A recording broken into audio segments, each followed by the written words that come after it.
이 시간 주님의 음성을 들을 준비가 되어 있는가? 라는 제목으로 하나님의 말씀을 나누겠습니다. 여러분, 이 소음 속에서, 이 노이즈 속에서 들려오는 목소리들이 있습니다. 그 중에 우리가 들어야 될 중요한 목소리가 있는 것이죠. 오늘날 우리는 수많은 소리와 이 정보의 홍수 속에 살아갑니다. 스마트폰 알람 소리, SNS 알림, 유튜브 영상, 뉴스, 친구들의 메시지, 카톡, 정말 수많은 소리가 우리를 둘러싸고 있다는 생각을 해요. 그런데 정작 가장 중요한 소리를 듣지 못할 때가 있다는 것입니다. 2020년 이 미국 뉴에서 한 실험이 있었다고 합니다. 한 바이올린 연주자가 지하철역 한쪽에서 연주를 시작했어요. 그런데 이 사람은 평범한 길거리 연주자가 아니었어요. 그는 바로 세계적인 바이올리니스트 조슈아 벨이었습니다. 이 수천만 원이 넘는 바이올린으로 연주하고 있었지만 이 대부분의 사람들은 그냥 지나쳤다고 합니다. 그중 몇몇은 잠시 멈춰서 있지만 대부분은 그가 누군지도 모르고 그냥 무심히 지나갔던 거예요. 그러나 같은 사람이 콘서트 홀에서 만약에 연주를 했다면 어떨까요? 티켓 한 장에 수십만 원을 내고도 수많은 사람들이 막 몰려왔을 거예요. 왜일까? 같은 음악인데도 듣는 사람의 태도가 다르기 때문입니다. 하나님께서는 우리에게 말씀하십니다. 사랑하는 여러분, 과거로 멈춘 말씀이 아니에요. 기록된 성경 안에 갇혀 있는 말씀도 아닙니다. 지금 바로 여기에서 살아계신 하나님께서 여러분에게 말씀하고 계시는 것입니다. 여러분, 예배는 하나님을 만나는 자리이며 살아계신 하나님이 나에게 말씀하시는 시간입니다. 예배는 단순히 종교적인 행위나 이 형식적인 의무의 자리가 아닌 것이죠. 사랑하는 여러분, 예배는 살아계신 하나님을 대면하는 자리입니다. 우리가 하나님을 예배하는 이 순간 단순히 찬양을 부르고 기도하는 것이 아니라 우리를 지으신 하나님, 내 삶을 이끄시는 하나님께서 이 시간, 이 자리에서 여러분을 만나주시는 거예요. 많은 사람들이 하나님을 과거의 이야기 속에서 또는 다른 사람들의 삶 속에서 찾으려고 합니다. 그러나 하나님은 여전히 살아계시고 지금도 우리에게 말씀하시는 거예요. 예배는 그 하나님이 나에게 직접 말씀하시는 시간입니다. 그렇게 말씀하시는 거죠. 내가 너를 사랑한다. 내가 너와 함께한다. 내가 가야 할 길을 알려주겠다. 그래요. 예배는 그러한 주님의 음성을 듣는 시간이에요. 그러나 우리가 듣지 않으면 어떻게 될까요? 예배는 단순한 종교적인 활동이 되는 거죠. 저도 부끄럽게도 제가 이제 군대를 다녀왔잖아요. 근데 이제 제가 한 상병쯤, 이 3주 정도 되었을 때, 그때 제가 하나님 없이 방황하며 살았을 때가 잠깐 있었어요. 근데 그때는 주일이 되었는데, 이제 그때는 종교 활동이라고 하거든요. 그래서 막 불땡도 있고요, 막 이슬목 땡도 있고 막 여러 가지 있는데, 기독교가 있으면 저는 당연히 예배를 드리러 가야 되잖아요. 나름 목회자 아들이고 그리고 신학생인데, 그런데 이제 제가 그때 이제 회개하는데 불교에서 이제 연예인이 온다는 거예요. 그래서 내가 저기를 가고 싶다. 순간 그 생각이 들면서 잠깐 고민을 하다가 다시 예배를 드리러 갔었는데, 그렇게 우리가 주님의 음성을 듣지 않으면 단순한 종교적인 활동이 되는 것이에요. 마치 인터넷이 연결되지 않은 스마트폰처럼 모든 기능은 있지만 정작 중요한 연결이 끊어진 상태가 되어버리는 것입니다. 하나님은 언제나 우리와 소통하기를 원하시는데 우리가 마음의 문을 닫아버리면 그 음성을 들을 수 없는 것입니다. 사랑하는 여러분, 하나님은 우리에게 말씀하시는 분입니다. 하지만 우리가 그분의 음성을 무시한 채 그냥 지나가고 있을 때는 없습니까? 하나님께서 내 삶 속에서 성경을 통해, 기도를 통해, 찬양을 통해, 이 예배의 자리를 통해, 순원을 통해, 순장을 통해, 곁에 있는 동역자를 통해 나에게 끊임없이 말씀하시는데 우리는 과연 듣고 있는가? 그러므로 사랑하는 여러분, 오늘 예배를 통해 하나님을 만나게 되기를 예수님의 이름으로 축복합니다. 예배는 내가 하나님을 찾는 시간이기 이전에 하나님이 먼저 여러분을 찾아오시는 시간인 거예요. 하나님은 지금 이 순간에도 여러분 한 사람 한 사람에게 말씀하세요. 나는 주님의 음성을 들을 준비가 되어 있는가? 오늘 하나님이 여러분에게 하시는 말씀을 듣기를 예수님의 이름으로 축복합니다. 우리 오늘 말씀 7절의 말씀을 함께 읽도록 하겠습니다. 시작. 보십시오, 그분이 구름을 타고 오십니다.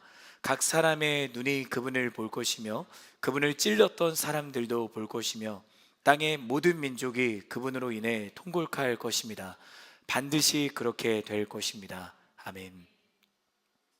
요한계시록을 기록한 제자 요한은 다음과 같이 고백합니다.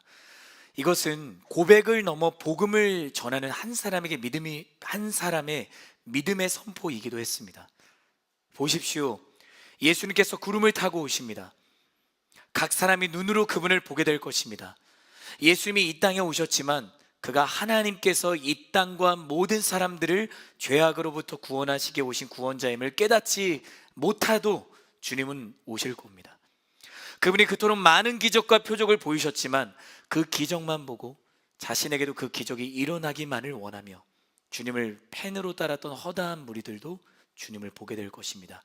사람들에게 보이기 위해 기도하며 사람들에게 주목을 받고 자신들의 의를 드러내기 위해 성전에 올라가던 유대 종교 지도자들도 주님을 보게 될 것입니다. 사형수였던 바라바를 풀어주면서까지 예수를 십자가에 못 박으라 그렇게 거칠게 외치며 선동하였던 유대 사람들, 그분이 십자가에 못 박혀 죽으실 때 그 아래에서 주님을 조롱하며 그분의 옷을 찢고 그 옷을 누가 가져갈 것인지 제비뽑기를 하던 이들, 그분의 옆구리에 창을 찔렀던 이까지 모두 다 주님을 보게 될 것입니다. 이 말씀을 지금 요한이 고백하고 있는 거예요.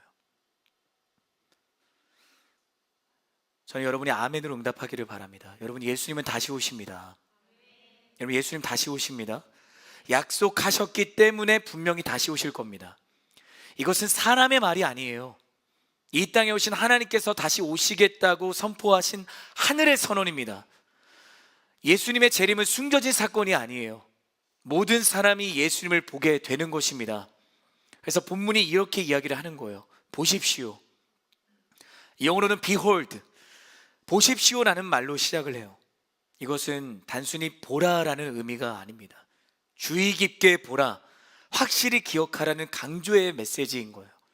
다시 말해서 예수님의 다시 오심, 이 재림은 결코 잊어서는 안 될 확실한 사건이라는 겁니다. 예수님이 처음 이 땅에 오셨을 때 가장 낮은 자의 모습으로 오셨잖아요. 말이 먹이를 먹는 말구에 오시지 않았습니까? 그러나 이 땅에 다시 오실 때는 우리 주님은 하늘의 권세와 찬란한 영광 가운데 임하실 것을 믿습니다. 사랑하는 여러분, 여러분은 예수님이 다시 오실 것을 믿고 계십니까? 만약 예수님이 오늘 다시 오신다면 나는 과연 그분을 기쁨으로 맞이할 준비가 되어 있는가? 여러분 앞에 주님이 서 계신다고 생각을 해보세요. 주님이 말씀하신 열 처녀의 비유처럼 신랑을 기다리며 등에 기름을 준비한 지혜로운 5 처녀가 있었죠. 그들은 등에 기름을 준비를 했어요. 말씀을 보면 10명의 처녀 모두 잠이 들어 있었어요. 보세요. 5명의 처녀들도 등에 기름을 준비하고 있었지만 그렇지 않았던 5명의 처녀들과 동일하게 잠이 들어 있었다고요. 그러나 미리 기름을 준비했던 5명은 잠에서 깨어나 즉시 신랑을 맞이할 수 있었던 거죠. 그리고 그와 함께 집으로 들어갈 수 있었던 것이에요. 그러나 준비하지 않았던 5명, 등에 기름을 준비하지 않았던 그 5명의 처녀들은 집으로 들어갈 수 없었던 겁니다. 준비된 사람과 준비되지 않은 사람, 분명한 차이가 있습니다. 어떤 중요한 시험이 다가올 때 미리 공부하고 준비한 사람과 벼락치기로 준비한 사람, 결과가 같을 수 있겠어요? 물론 그럴 때가 가끔 있어요. 벼락치기를 했는데 막 하나님이 지혜를 주셔서 막 준비하지 않았는데도 좋은 결과가 뭐 있을 수도 있겠죠. 하지만 분명히 달라요. 마찬가지로 저와 여러분의 신앙에서도 예수님의 재림을 준비하는 것과 그렇지 않은 사람의 차이는 너무나 크다는 것입니다. 여러분, 등에 기름을 준비한다라는 것은 나의 신앙이 준비되는 거예요.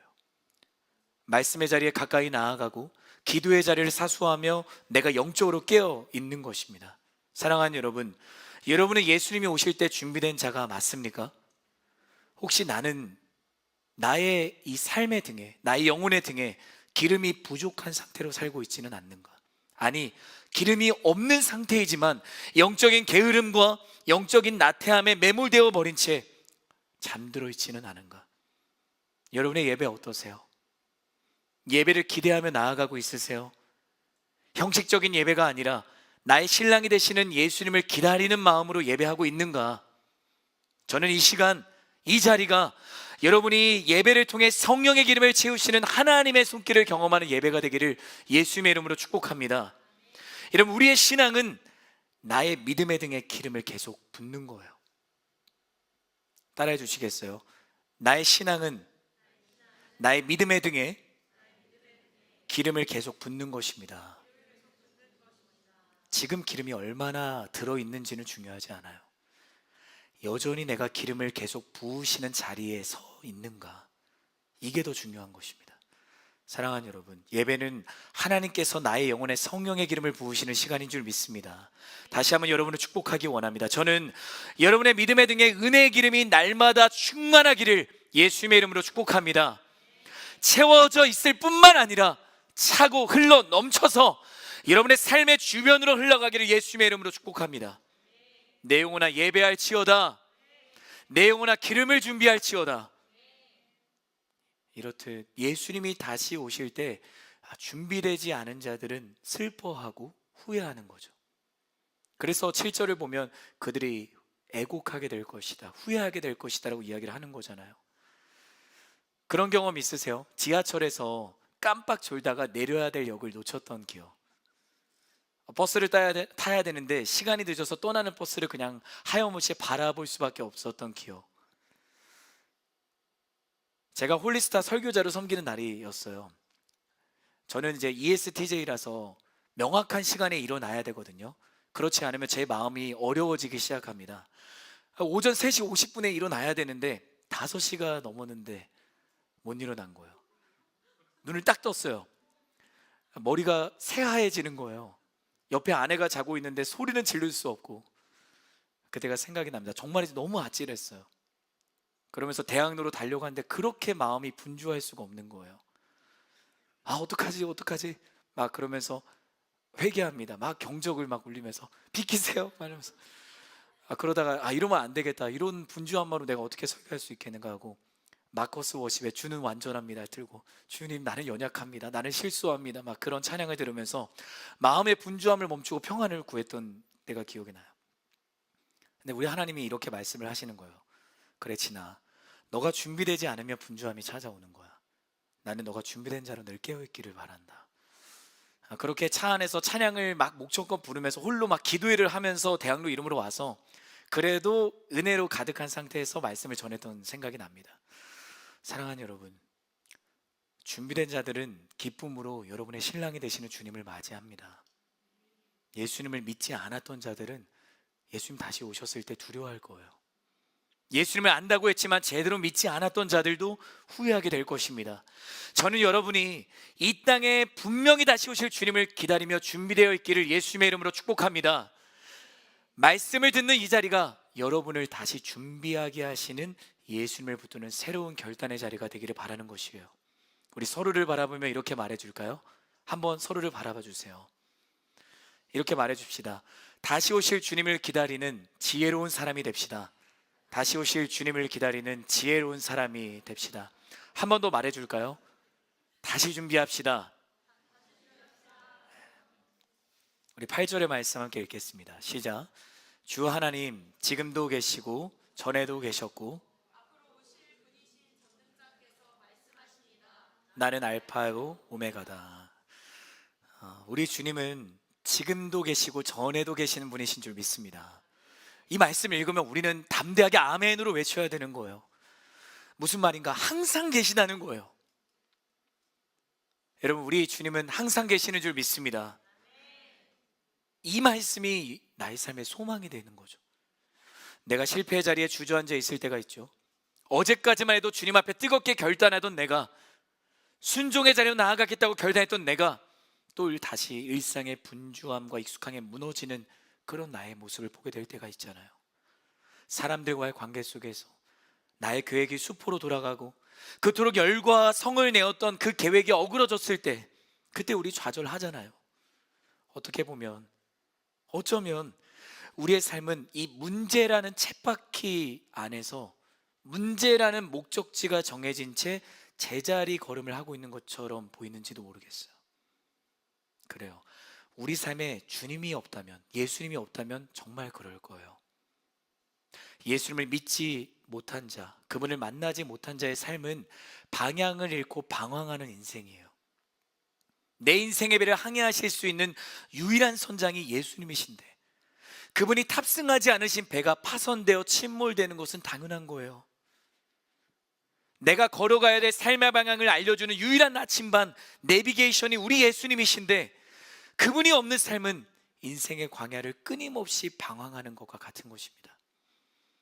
그렇기 때문에 예배하는 이 자리에 서 있는 여러분은 소망이 있는 것입니다. 사랑하는 여러분, 예수님은 언제나 여러분이 있는 그곳에 계십니다. 내가 주저앉은 그 자리에 주님이 계시는 줄 믿습니다. 그 누구에게도 말 못할 상처와 아픔으로 무너져 있는 그 자리, 동굴 속에 나 혼자 잠수 타고 있는 그 자리, 그 자리에 주님이 계시는 줄 믿습니다. 저는 그 주님을 믿어요. 한 번은 제가 이렇게 기도한 적이 있어요. 주님, 제 몸이 한 100개 정도 되었으면 좋겠습니다. 저 열정이 많은 사람이 100개가 되면 100명이 되면 쉽지 않겠다, 막 그런 생각을 하세요. 제가 왜 기도를 했냐면, 지체들의 고민을 듣고 어려움을 알게 되었을 때 바로 다가가서 이야기를 들어주고 공감하고 그들을 위로해주고 그들의 손을 잡고 간절히 중보할 수 있으면 내가 얼마나 좋을까. 그래서 몸이 한 100개 정도 되었으면 좋겠다라고 생각할 때가 있었어요. 근데 그렇게 기도하다 보니까 그렇게 하지 못하는 제가 너무 의기소침해지는 거예요. 근데 여러분, 기도가 놀라운 것은 늘 내가 예상하지 못할 때 하나님이 말씀하시는 은혜를 경험하게 되는 거거든요. 이렇게 말씀하시는 것 같았어요. 사랑하는 진아, 내가 거기 이미 함께 있어. 내가 어려워하고 상처 속에 있는 지체들의 삶에 함께 있어. 그러니 의기소침해지지 마. 그리고 지금 고민하며 괴로워하는 너와 내가 함께 있어. 두려워하지 마. 그러면서 다윗의 이 고백을 생각나게 하시는 것이 아니겠어요? 우리 시편 139편 9절에서 10절의 말씀을 개역개정역으로 함께 읽도록 하겠습니다. 함께 읽읍시다. 시작. 내가 새벽 날개를 치며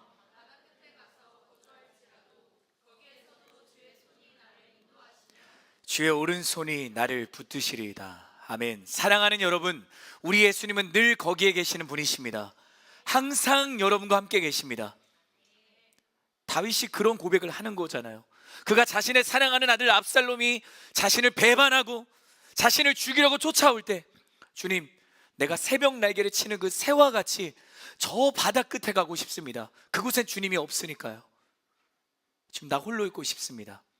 그런데 다윗이 거기서 고백을 멈추는 것이 아니라 그러한 은혜를 깨닫고 고백하는 거예요. 거기서도 주님의 손이 나를 인도하시고 주님의 오른손이 나를 붙드십니다. 이 말씀이 우리에게 어떻게 소망이 되지 않을 수 있겠어요? 그래요. 지금 우리가 살아가는 이 세상은 죄로 인해 불확실하고 혼란스럽습니다. 그러나 살아계신 하나님은 내가 살아가는 삶과 세상의 처음과 끝을 다 알고 계시는 분이신 줄 믿습니다. 그분이 이 세상을 다스리시는 분이십니다. 알파, 오메가, 이게 그리스도 알파벳의 첫 글자와 마지막 글자잖아요. 이것은 하나님께서 처음부터 끝까지 여러분의 모든 삶을 다스리시는 분이라는 겁니다. 사랑하는 여러분, 저는 여러분이 이 말씀이 여러분을 향해 주님이 하시는 말씀임을 믿으시기를 바랍니다. 듣는 것에서 그치는 것이 아니라 믿기를 바랍니다. 아멘. 여러분, 믿으시기를 바랍니다. 어떤 상황 속에서도 흔들림 없이 이 말씀을 신뢰하기를 예수님의 이름으로 축복합니다. 영화를 볼 때 우리는 그 영화의 스토리를 따라가지만 영화를 만든 감독은 그 처음과 끝을 다 알고 있는 거잖아요. 하나님이 여러분의 인생의 감독이 되어주시는 거예요. 하나님이 여러분의 인생을 처음부터 끝까지 다 알고 계세요. 결국 하나님의 뜻대로 여러분의 삶을 이끌어 가실 줄 믿습니다. 어떤 어려움이 있더라도 하나님이 나의 삶의 체험과 끝을 아시기 때문에 끝까지 믿음을 지키며 살아가기를 예수님의 이름으로 축복합니다. 우리 이어지는 10절부터 12절의 말씀 우리 함께 읽도록 하겠습니다. 시작. 나는 주의 날에 성령께 사로잡혀 있었는데 말씀하시기를 내가 본 것을 책에 기록해 그것을 7교회 곧 에베소, 서머나, 버가모, 두아디라, 사대, 빌라델비아, 라오디게아 교회로 보내라 라고 하셨습니다. 나는 내게 말씀하신 음성을 알아보려고 몸을 돌렸습니다. 내가 몸을 돌렸을 때 7 큰 금그촛대가 보였고. 아멘. 제자 요한은 주의 날에 성령께 사로잡혀 10절에서 그렇게 이야기를 하고 있습니다.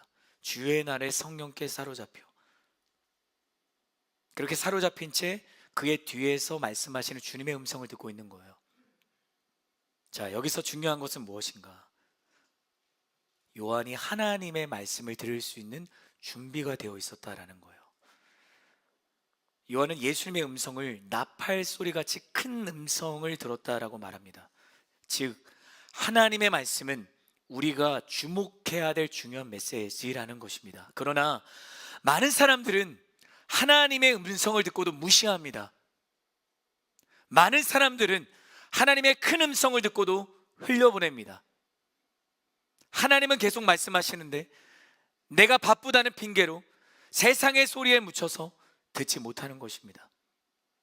어떤 사람이 중요한 전화를 기다리고 있는데 주변이 너무 시끄러워서 알림 소리를 듣지 못한다면 어떻게 될까요? 나는 하나님께서 내게 하시는 중요한 말씀을 세상의 소음 속에서 놓치고 있지는 않은가? 분주함 속에 파묻혀서 주님이, 살아계시는 하나님이 나의 인생을 이끌어가기를 원하시는데, 주저앉은 그 자리에서 일어나게 하시기를 원하시는데 나는 그 말씀을 듣고 있는가? 요한은 주님의 큰 음성을 듣고 주목하기 시작합니다.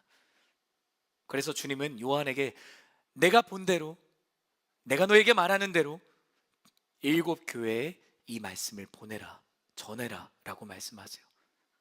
바로 이 말씀이 우리가 지난 2달 동안 살펴보았던 7 교회를 향한 주님의 칭찬과 책망의 말씀이었던 거예요. 여러분 12절의 말씀을 보면 나는 내게 말씀하신 음성을 알아보려고 몸을 돌렸다, 이 몸을 돌렸다라고 이야기를 해요. 자, 만일 제자 요한이 몸을 돌려 주님의 음성을 듣지 않았다면, 몸을 돌려 주님을 바라보지 않았다면 7 교회가 주님의 말씀을 들을 수 있었을까? 듣지 못했을 겁니다. 우리가 하나님의 말씀을 듣지 못하는 것이 문제가 아니라 듣지 않으려는 것이 문제인 거예요.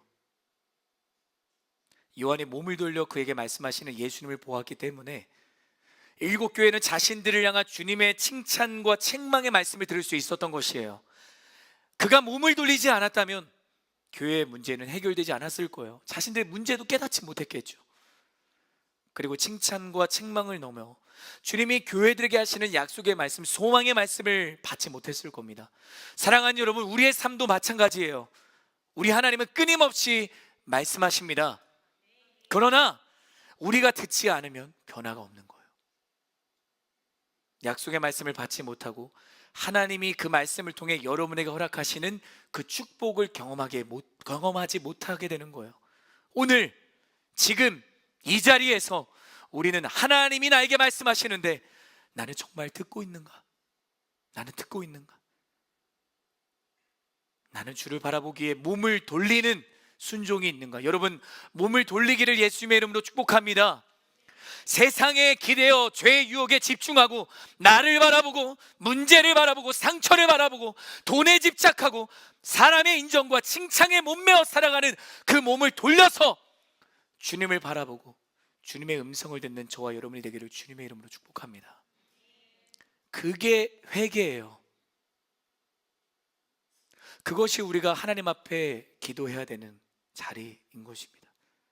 여러분, 모세가 자기 손에 움켜쥐고 있던 지팡이 던지지 않았으면 하나님의 기적이 일어날 수 없었던 것처럼 삭개오가 사람들에게 집중하고 자신의 키가 작고 매국노였던 허가받은 도둑이었던 그의 연약함에 집중했다면 예수님 만날 수 없었을 거예요. 지팡이가 기적의 통로가 되는 것을 경험할 수 없었을 거예요. 말씀을 맺습니다. 여러분, 인생의 실패와 상처 속에 주저앉아 있었던 사람들이 모세잖아요. 그죠? 삭개오였습니다. 그런데 하나님이 삭개오를 구원의 통로로 사용하시게 되는 순간이 되었던 거잖아요. 너의 짐에 구원이 임했다. 너는 나의 사랑하는 아들이다. 주님, 내게 있었던 것을 이들에게 다 돌려주겠습니다. 주님, 나의 입은 둔합니다. 다른 사람을 보내주십시오. 아니다, 내가 너에게 너의 사랑하는 동역자 아론을 붙여주겠다. 내가 너를 사용하기를 원한다. 그들이 그렇게 될 수 있었던 것은 그들이 자신들을 바라보고 있는 시선을 돌려서 주님을 바라봤기 때문입니다. 사랑하는 여러분, 몸을 돌리기를 주님의 이름으로 축복합니다. 나의 시선을 돌려야 되는 거예요. 그럴 때 주님이 말씀하시는 음성을 들을 수 있는 겁니다. 보이지 않지만 살아계신 하나님, 처음과 나중이 되시는 주님이 여러분에게 지금도 말씀하고 계시는 줄 믿습니다. 저는 여러분을 축복하고 도전합니다. 저는 여러분이 제자 요한과 같이 몸을 돌려 예수님의 음성에 주목하게 되기를 주님의 이름으로 축복합니다. 그렇게 주님의 음성을 듣고 문제 속에 무너져 있었던 그 교회들을 향한 그 주님의 말씀이 요한을 통해 전해질 수 있었던 것처럼, 저는 여러분을 통해 주님을 바라보지 못하는 그 불쌍한 영혼들이, 주저앉아 있는 이들이 다시 주님을 바라보고 예수의 이름으로 다시 일어서는 그 살리는 통로로 여러분이 사용되기를 주님의 이름으로 축복합니다. 자, 누구와 있든 어디에 있든 무엇을 하든 여러분의 손에 움켜진 그 지팡이를 던진 모세처럼 여러분의 모든 삶을 하나님께 맡겨드리는 인생이 되기를 바랍니다. 나를 둘러싼 모든 장애물과 한계를 뛰어넘어 내 삶의 돌무화과 나무 위로 올라가 주님을 만났던 삭개오와 같이, 주님, 내 삶의 한계를 넘어 나를 사용하시는 복음의 도구, 기적의 도구, 축복의 통로로 주님 나를 사용하여 주옵소서. 그 자리가 오늘 여러분과 제가 주님 앞에 나아가는 기도의 자리가 되기를 주님의 이름으로 축복합니다. 우리 마지막 17절의 말씀 함께 읽도록 하겠습니다. 17절 함께 읽겠습니다. 시작.